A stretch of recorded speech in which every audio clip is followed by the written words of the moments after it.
प्रेरित मंत्र ब्रह्म सर धावा, चला भाजी बायस भय पावा। धरी निज रूप गयउ पितु पाही, राम विमुख राखा तेहि नाही। मंत्र से प्रेरित होकर वह ब्रह्मबाण दौड़ा।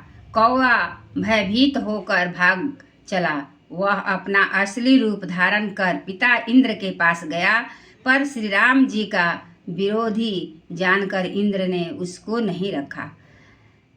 भाग निराश उपजी मन त्रासा, जथा चक्र भय ऋषि दुर्वासा। ब्रह्मधाम शिवपुर सब लोका, फिरा श्रमित व्याकुल भय शोका। तब वह निराश हो गया, उसके मन में भय उत्पन्न हो गया, जैसे दुर्वासा ऋषि को चक्र से भय हुआ था। वह ब्रह्मलोक, शिवलोक और समस्त लोकों में थका हुआ और भय शोक से व्याकुल होकर भागता फिरा। काहू बैठन कहा नहीं ओही, राखी को सकई राम कर द्रोही। महातु मृत्यु पिता पितु समन समाना, सुधा होई विष सुनु हरि जाना। पर रखना तो दूर रहा, किसी ने उसे बैठने तक के लिए नहीं कहा। श्री राम जी ने के द्रोही को कौन रख सकता है।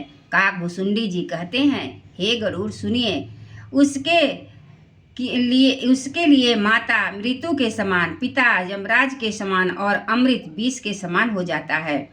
मित्र करई सतरिपु कै करनीता, कह विबुधन की नदी बैतरनी।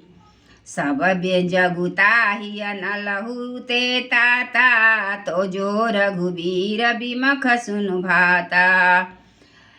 मित्र सैकड़ों शत्रुओं की सी करने लगता है। देव नदी गंगा जी उसके लिए बैतरनी जमपुरी की नदी हो जाती है। हे भाई सुनिए, जो श्री रघुनाथ जी के विमुख होता है, समस्त जगत उसके लिए अग्नि से भी अधिक गर्म हो जाता है। नारद देखा विकल जयंता, लागी दया कोमल चित संता।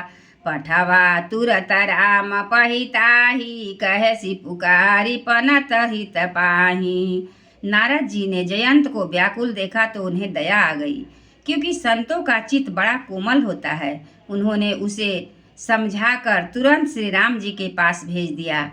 उसने जाकर पुकार कर कहा, हे शरणागत के हितकारी, मेरी रक्षा कीजिए। आतुर सभय गहेसी पद जाई, त्राहि त्राहि दयाल रघुराई। अतुलित बल अतुलित प्रभुताई, मैं मति मंद जान नहीं पाई। आतुर होकर भयभीत जयंत ने जाकर श्री रामचंद्र जी के चरण पकड़ लिए और कहा, हे दयालु श्री रघुनाथ जी, रक्षा कीजिए। आपके अतुलित बल और आपकी अतुलित प्रभुता को मैं मंद बुद्धि जान नहीं पाया।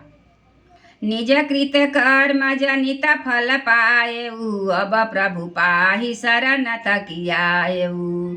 सुनि कृपाल अति आरत बानी, एक नयन करित जा भवानी। अपने किए हुए कर्म से उत्पन्न हुआ फल मैंने पा लिया। हे प्रभु मेरी रक्षा कीजिए, मैं आपकी शरण तक कर आया हूँ। श्री शिव जी कहते हैं, हे पार्वती, कृपालु श्री रघुनाथ जी ने उसकी अत्यंत आर्त दुख भरी बाणी सुनकर उसे एक आंख का काना करके छोड़ दिया। किन्हा मोह बस द्रोह, जधपि तेहि कर बध उचित। प्रभु छाड़े कर छोह, को कृपाल रघुबीर समा। उसने मोह बस द्रोह किया था, इसलिए यद्यपि उसका वध ही उचित था, पर प्रभु ने कृपा करके उसे छोड़ दिया। श्री राम जी के समान दयालु और कौन होगा।